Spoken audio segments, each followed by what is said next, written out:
Good morning, and welcome to Redeemer Lutheran Church. I'm Pastor Gary Lodeholt. Maybe 25 years ago, there was a great theologian on the radio that you could hear on most country music stations. Garth Brooks sang, "Sometimes I thank God for unanswered prayers." And he's right. Our wisdom is limited, and many times it's not a good idea for us to get the things we cry out to God for. But the truth is, no prayers are ever unanswered. Sometimes they aren't answered the way we want them to be. Sometimes God says yes. Sometimes God says no. Sometimes God says, "I've got a better idea." And sometimes God says, "Wait." This week we are looking at times in the Bible when people cried out to God for help and God delivered them. These are heartfelt cries of our hearts, and so very often we have felt them too. The psalmist who wrote Psalm 130 knew how hard it was to wait for God this way. "Out of the depths I cry to you, O Lord. Lord, hear my voice." And then he says, "I wait for the Lord, my soul waits, and in his word I hope. My soul waits for the Lord more than those who watch for the morning." More than those who watch for the morning. And how that line is repeated says so much. More than those who watch for the morning, more than those who watch for the morning.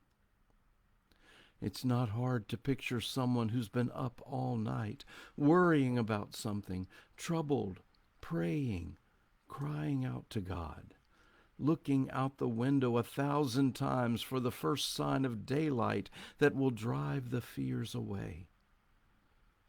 Just like that, so are we as we wait for God to answer, for God to act. We're impatient.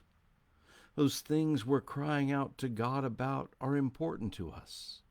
We want them to be important to God too. God's time is different from our time. I remember the old story about a man who was praying and he asked God, "God, what is 1,000 years to you?" And God answered, "But a minute, my son." And the man said, "And Lord, what is $1,000,000 to you?" And God answered, "But a penny, my son." And the man said, "Lord, can I have a penny?" And God answered, "Sure, just a minute."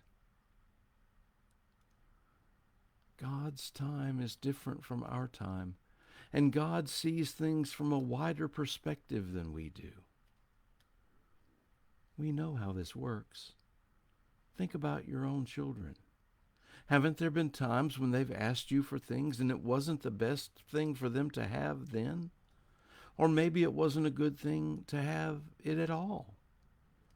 Jesus said, "If you know how to give good gifts to your children, how much more will our Father in heaven give us good things?" Still, it's hard to wait. But even so, the psalmist assures us, hope in the Lord, for with the Lord there is steadfast love. Still your hearts.